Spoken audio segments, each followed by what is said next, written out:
Muy buen día. Hoy presentaré el reporte del laboratorio número 4, realizado en el curso de Ingeniería de Procesos. Este experimento tiene como objetivo determinar las pérdidas de carga en tuberías de sección constante, comprobar la relación de dependencia entre caudal y la pérdida de carga, comparar el método teórico y el método experimental en la determinación de las pérdidas de carga, analizar el efecto del diámetro de tubería en la caída de presión para un caudal determinado. La pérdida de carga se refiere a la energía de un fluido que un fluido pierde debido a la fricción mientras se mueve a través de una tubería. Por ejemplo, imaginemos el agua fluyendo por una tubería. No se mueve libremente sin esfuerzo, hay una resistencia interna y una interacción con las paredes de la tubería, que consumen parte de su energía.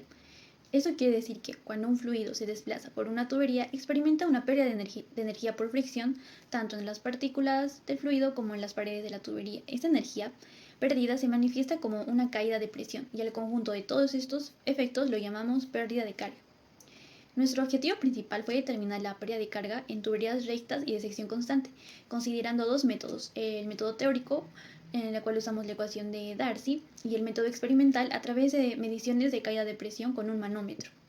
Eso nos permitió no solo cuantificar estas pérdidas, sino también comparar la precisión de los modelos teóricos con los datos obtenidos en la práctica, y así comprender mejor los factores que influyen en este fenómeno.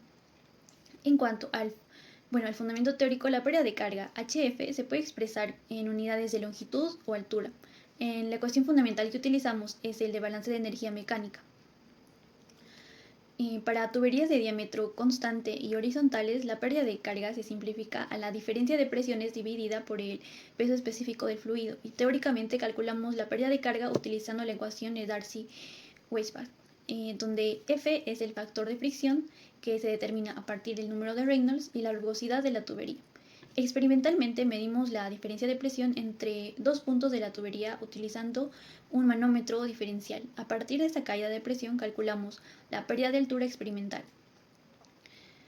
En nuestra parte experimental utilizamos un sistema compuesto por una electrobomba, un medidor de flujo para registrar el caudal, un manómetro diferencial para registrar la caída de presión, dos tuberías rectas de PVC de 1,22 metros de longitud con diámetros internos de 16 y 9 milímetros y una rugosidad de 0,07. El procedimiento fue el siguiente: se eligió una tubería y se reguló el caudal desde un valor mínimo hasta un valor máximo. Se registraron 5 mediciones de caudal y presión, luego se repitió el mismo procedimiento para la otra tubería de diámetro distinto.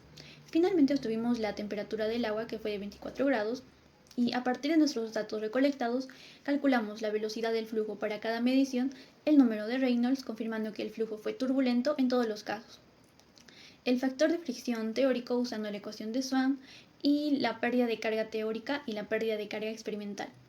Los resultados permitieron calcular el número de Reynolds, el factor de fricción y la pérdida de carga teórica y experimental, ¿no? Entonces se observó que a mayor caudal, a mayor pérdida de carga, ya que la velocidad incrementa y el efecto del razonamiento se intensifica.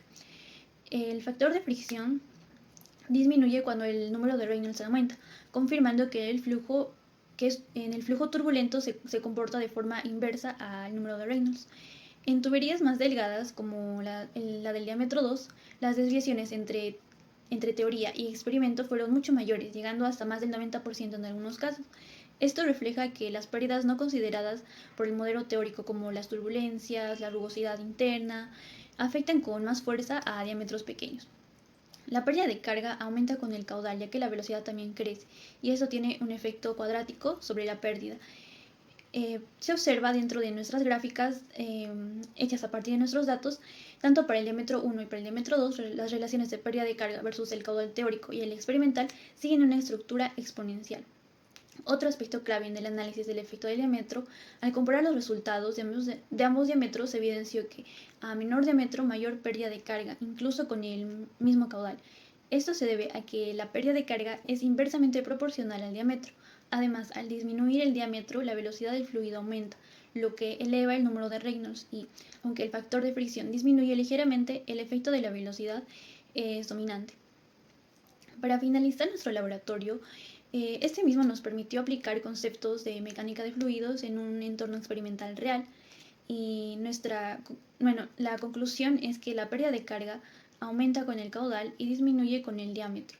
existe una relación cuadrática entre la velocidad y la pérdida de carga, y las desviaciones entre el modelo teórico y nuestro modelo experimental son mayores en tuberías delgadas, debido a factores que no se consideran, eh, como rugosidades o turbulencias.